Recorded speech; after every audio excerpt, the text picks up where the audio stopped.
I would just say this to people in Canada or Mexico: if they're going to build car plants, the people that are doing them are much better off building here, because we have the market. We're the market where they sell the most. And so I think it's going to be very exciting for the automobile companies. Well, right now, the Prime Minister is meeting with the Council on Canada-U.S. Relations, preparing for those tariffs. Or behind those doors, at least some of the ministers. Just before that meeting began, we spoke with the president of the Automotive Parts Manufacturers Association, Flavio Volpe, who is a member of that Canada-U.S. Council. Flavio Volpe, it's good to see you again. Thanks for being here. Thanks for having me on again. Groundhog Day was a little over a month ago, but here we are with the threat that tariffs are coming again at midnight tonight. What's your reaction to what the president had to say this afternoon? Well, he does have a pattern. He doesn't back down in press conferences. He comes out and says, you know what, there's no more room, and don't even try. And sometimes when we get these last minute changes, they happen quietly in conversations with the Prime Minister and other key ministers. So there's still time here to figure out what that actually means, because we don't have paperwork. That part is for sure. Well, we do have his old executive order pausing it until the 4th of March, right, which is 12:01 a.m. In the absence of another executive order extending the tariff pause, that the paperwork kicks in, right? I mean, that is my understanding of the written word of these orders and what the president had to say today. Is that your understanding of it as well? 12:01, we've got the tariffs? Yes, but the paperwork there is also deficient. In our business, the auto business, everything gets stamped and coded. And when it hits the border, this is stuff that travels duty free. This is stuff that's subject to this. This is how much this is, and this is where it goes. So there's other paperwork that's important here. You might turn around and say, these are goods are subject to tariffs. Someone's got to give instructions to Customs and Border Patrol in the U.S., or you're going to shut everything down anyway. Right. And if that instruction is, by the way, 25% tariffs on every automotive good coming from Canada and Mexico, well, we're going to shut down, they're going to shut down assembly plants from Ontario down to Coahuila, with every U.S. state in between. Right. So look, as this interview is airing, to be transparent with the audience, we've recorded this just before you go into a meeting with the Prime Minister and other members of his advisory council on this. We do not know if the Prime Minister has spoken to the President. We do not know if they have been given any more specificity on this. What is your sense of what Canada will do at this point? I mean, we saw the response last time with the $30 billion right away in counter tariffs, $125 billion after consultation, the non-tariff responses being a possibility, and people like Doug Ford talking about cutting off electricity again today. Well, what's your sense of whether Canada has more things to put on the table should this happen, or if it's a continuation, a resurrection of that plan from a month ago? Well, I thought that plan was quite robust, and the fact that we didn't have to put it on the table was a relief for all of us. But you know, the math doesn't calculate any different a month later. I think that that plan will show them that we're very serious. One of the things that is important, though, to Canadian businesses, maybe not the ones I represent, but others, is a quick consultation period before that bigger plan goes through, so that you're not double hitting Canadian businesses. First with the tariff on their exports, and then other things that are important to them end up costing more if you levy from the U.S. side. The things that have changed in the last month or so is, I think, we used to talk about the MAGA movement and how important it was to understand that the people that really believed in him would suffer longer than other people if they had to pay some of the price. Well, I think there's another movement here. It's the Team Canada movement. I think people across this country are prepared to help teach them the lesson the hard way, which is you don't attack the very allies that you rely on. And you rely on lots of things, but including electricity, oil, aluminum, steel, potash, and all of these finished goods that we've kind of helped build an economy with them over the last 120 years together, that speaks to the prosperity of American business. He's already tanking the markets on the speculation.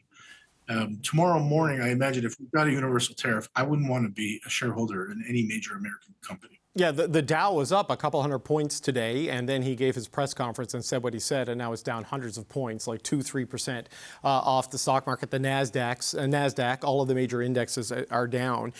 Flavio Volpe, he specifically took aim at the auto sector, though, which I know you're paying attention to. He said you're going to need to build your car plants inside the United States to get around tariffs. I think the last time we spoke about this, you suggested the whole auto sector across North America will shut down in under a week if he does this, because it won't make any sense to make cars. I've seen some reporting today that car prices will go up by $12,000 in the U.S. if he goes ahead with this. I mean, has your assessment changed at all in the past month? Not at all. And my resolve's gotten bigger. I mean, you see how big my chin is. If I'm going to lead with it, go ahead, put the tariffs on, and then explain to people in Michigan and Alabama and Tennessee and Texas why they're home from work. There's 900,000 Americans that work in car parts businesses and automotive assembly businesses that face a temporary layoff, at least as we try to figure this out. It happened when the Ambassador Bridge was blockaded. We went to court to get an emergency stay, and it happened when the pandemic was declared in March of 2020. We know how this works. You can't make a car without all the parts, and he's essentially cutting off the tens of billions of dollars of annual goods that come from Canada and Mexico that ironically are made of American steel and American resins. He said while he was standing there with Taiwanese officials, look, Taiwan understands you can't make your cars there and sell them to Americans or you get a tariff. Well, there's no Taiwanese car company, just like there's no Canadian car company. But there is General Motors of Canada and Ford of Canada and Stellantis of Canada, all of which run very healthy businesses here. And if he's going to put pressure on Canadian car companies, he's going to make it really difficult for century-old American car companies to be competitive or survive against the enemy that he's not attacking, which is the Chinese or any of the other countries that import cars into the U.S. that have zero American content on them. I mean, maybe I'm conflating two issues here, Flavio Volpe, but I'm sure you saw what happened in the Oval Office on Friday, right? Yep. And this show of this strength and fit of peak from the president. When you saw what he said to Zelensky and the way that meeting went on Friday, and then you look at this sort of determination to bring back tariffs in the face of all of the economic evidence that it's damaging, I mean, how does this window into his mindset compare to the first time round? It just, is it less certain? Is it more volatile? I mean, how do you view things now? It is more volatile, but I didn't see somebody with strength yelling there. The two of them yelling at Zelensky, saying, well, we have all the cards and we have all the leverage. Well, if you have all the cards and the leverage, then you should be speaking quietly like President McKinley. There's a desperation in their voice. They want the world to take seriously that they are absolutely threatening.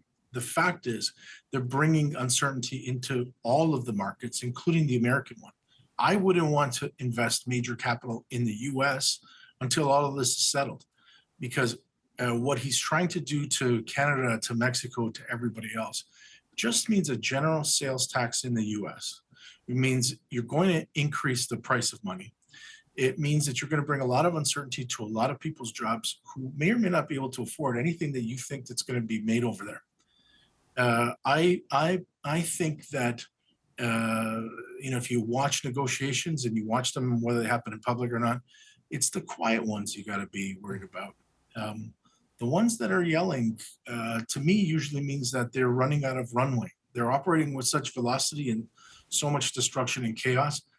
At some point, they're going to wake up the American people and the American checks and balances and the American machine, or they're going to break it. Flavio Volpe, we know you've got to go to get into a meeting with the Prime Minister and other ministers and other members of your council. Please touch base if news happens there. Flavio Volpe, always appreciate the time. Thank you. U.S. President Donald Trump confirmed this afternoon that tariffs are coming for Canada and Mexico starting at midnight. The response on Wall Street was both immediate and significant. Peter Armstrong is a CBC senior business reporter, and he joins me now from Washington. Peter, tariffs and uncertainty, the markets must have loved this. They generally do. There was a funny moment during that news conference in the White House when the actual, because it was supposed to be about this announcement with TCMC, when he finally got asked the question that everybody was hoping to get an answer to about what was going to happen with these tariffs, one of the networks had just, they have the little live look at markets, and it just started to drop like a stone. At the end of the day, the S&P was down 1.75%, the Dow was down 1.5%. The Russell Index, which is smaller cap companies, which is interesting here, was down 2.8%. And, David, the markets they've shrugged all of this off. They have, since the election, then inauguration, they've just said, I'll believe it when I'll see it. And they haven't really reacted to the threats and to the last minute deals and to all of this. They've just continued to chug along and said, call me when there's news. Well, today there was news, and they really started to go, and they started to go fast. And it speaks to how bad, we spend a lot of time rightly talking about how bad this is going to be for the Canadian economy. This is going to be really bad for the American economy. The last time they had these tariffs in place just on steel and aluminum, mind you, not the whole sweep on everything that comes into the country. They had to have like a $30 billion bailout package for American farmers. They lost 75,000 jobs in industries that use steel. They added 1,000 jobs in the industries that make steel, but lost 75,000 jobs in the industries that use steel. This can be and will be bad for Americans, for American consumers, for American businesses. And finally, the investors are saying, well, maybe this is going to affect earnings and results after all, so we better start reacting. And so we saw just maybe the beginning of it at the very least today. Okay, it's interesting you say the market said, call us when it's news. It's a bit like some of the diplomats you talk to. They say, we don't really know if he's going to abandon Ukraine for Russia. And then the Oval Office thing happened on Friday, and people went, oh, and suddenly everybody's in London. So the markets look like they were trying to rally at the end of the day. If this goes ahead, what will the open look like tomorrow? Because just that is a trough with a bit of a bounce there at the end. So, I'm no expert, but I really do think that the reaction we saw today was pricing in all the uncertainty, finally saying, okay, these threats are real, we need to deal with this. I think tomorrow morning, if we get to that point where we're looking at the actual imposition of 25% tariffs at the border, people getting hung up, products aren't moving, that kind of stuff starts to happen, you'll see a much deeper reaction in stocks once we get to the open. Because like I say, they haven't really had a chance to react. Mm-hmm. So there's a lot of pent-up reaction that we saw today, and I think there's yet more among those markets as they really try to get their head around what this actually means. How, this is the biggest set of trade barriers we will have seen introduced against any country in 100 years, right? The amount of trade that we used to have with the United States when the last time we saw anything even remotely like this, we weren't as industrialized and we certainly weren't as integrated. This is going to be a mess, and it's going to be really hard to undo. A recession of choice is the weird thing about it, Peter. They're often caused by accident and by circumstances. This would just be by choice, which is it's tough to wrap your head around. Listen, I think there's a lot that's tough to wrap your head around, and I think you still have to, and you've been talking to everybody about this, including the minister just moments ago.